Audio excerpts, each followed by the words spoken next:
La luna tiene giù, brucio d'amore, il fuoco che si consuma come lume gori,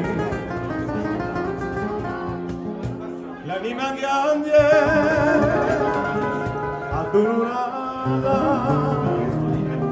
non si dà pace a chi me l'hanno data. C'est une chaîne d'union et une chaîne d'action qui veut mobiliser la société civile et les médias pour aider à la prévention des addictions et à la réduction de ces risques et de ces méfaits. Je répète que les addictions tuent 40 fois plus que la mortalité routière.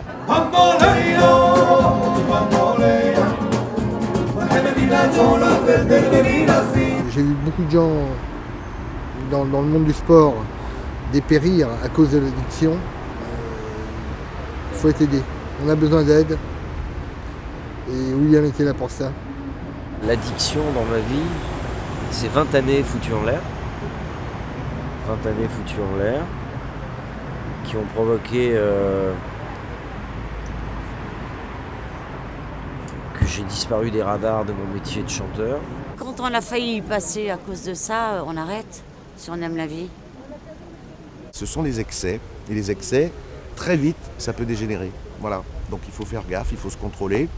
Et puis si on sent qu'on peut devenir addict, c'est là qu'il faut s'énerver et dire bon ok, je vais voir ces gens-là. Comment il y a de l'espoir? Bien sûr qu'il y a de l'espoir.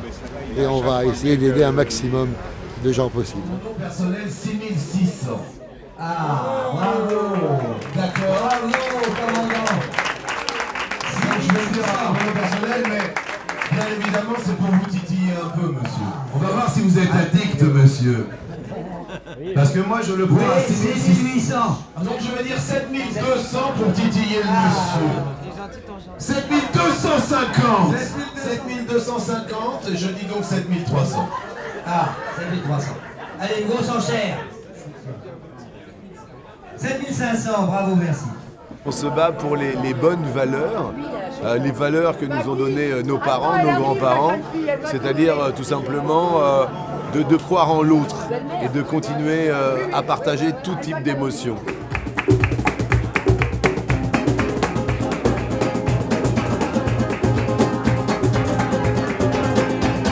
Je connais quelques jeunes qui ont voulu toucher à la drogue parce qu'ils pensaient qu'ils allaient pouvoir s'arrêter et ils ne peuvent pas s'arrêter. Alors, 40 docteurs ou 45 docteurs associés ont mis des choses au point de manière à justement à essayer de faire passer ces addictions, rassurer les parents et puis en même temps les conseiller.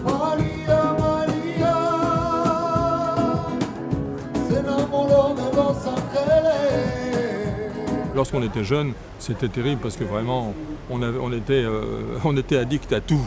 Le problème d'addiction touche toutes les couches de la société. La drogue, c'est un adversaire, c'est jamais un partenaire. Et la drogue, c'est plus fort que toi. Souvent nous critiquons dans notre pays les assistés, les gens qui, etc. Et pourtant, nous voudrions sur les addictions que l'État fasse absolument tout, et voire plus que tout. Ce que je peux vous dire, c'est que depuis longtemps, l'État fait beaucoup. Mais c'est à nous de faire beaucoup plus, ensemble, de mobiliser médias et acteurs de la société civile dont vous faites partie, pour que l'on puisse justement bouger, faire savoir ce que l'on peut faire aujourd'hui, car ça a beaucoup progressé contre les dommages, les risques, les méfaits des addictions. C'est pour ça que je suis vraiment ravi de vous voir tous dans votre diversité. On dit souvent que les différences enrichissent, c'est encore une fois le cas ce soir, et c'est pour ça que je vous remercie d'être les maillons de cette nouvelle chaîne d'union et surtout d'action. L'addiction, ce n'est pas une maladie honteuse. L'addiction, c'est une maladie du cerveau, c'est multifactoriel. Ce n'est pas du tout une faute professionnelle, comme vous voulez dire. Jamais, jamais dans ma tête, je ne peux imaginer qu'avoir une addiction est une faute professionnelle. Le discours d'exclusion globalement vis-à-vis des gens qui souffrent d'addiction et qui sont des drogués quelque part de quelque chose, on l'entend. Il y a parfois des discours extrêmement durs sur il faut les mettre en dehors de la société, il ne faut pas les traiter. On a vu à quel point le débat sur les salles de shoot par exemple en France a été un débat très virulent. Marcel Campion, il avait une guitare qui est une Ibanez. Et c'est une guitare d'homme. Oui. Et celle-là, je vais te dire, je la mets à 1000 € au départ. Très bien. Parce que ce que j'aime dans le rock'n'roll, c'est que c'est rock'n'roll. Merci. C'est bien. Philippe Laville. Les sons arrivent. 1000 € nous sommes. 1100 €. Qui propose 1100 € pour la guitare? 1100 €. Voilà. Vous la préférez casser à la salle. Attention, il va être capable de le faire. Oui, Oui, je l'ai déjà fait. J'en doute pas. Vous la préférez casser pour plus cher ou en entier? Non, bon alors. Alors. Personne ne prononce le mot. Allez. On a le juge à 1100. Oui. 1500. 1500, bravo. Bravo. Quel seigneur. 1500. Bien dangereuse réflexion que de penser qu'en sauvegardant une économie souterraine, on maintient une paix civile. Quelle est cette réflexion soi-disant démocratique qui filerait à Mafia sans frontières l'ANPE des banlieues? Est-ce qu'il faut laisser le cannabis pour assurer l'emploi dans les banlieues? Comment un démocrate peut penser cela? Comment on peut penser que la paix, c'est laisser s'installer un commerce parallèle? Donc que l'on puisse régulariser la vente de certaines substances illicites et qu'on calcule ce que va rapporter notamment la légalisation du cannabis, c'est ce qu'ont fait les Américains. Dans certains États, ils ont calculé que le cannabis allait leur rapporter 2 milliards de dollars par an plutôt que de leur coûter en frais divers et notamment de répression plus d'1 milliard par an. Ça fait une différence de 3 milliards.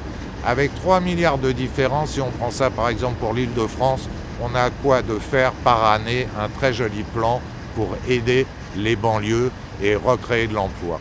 Dans ma respiration, deux mystères sont présents. J'inspire profondément puis j'expire calmement. Si la première action finalement m'oppresse, la seconde en retour me délivre du stress. Ainsi, au cœur de moi s'enchaînent les échanges. Ainsi est de la vie le merveilleux mélange. Moi donc, j'aime la vie cependant qu'elle m'oppresse, et puis je l'aime aussi lorsqu'elle me fait chanter. Moi donc, j'aime la vie cependant qu'elle progresse, et je lui dis merci de longtemps respirer.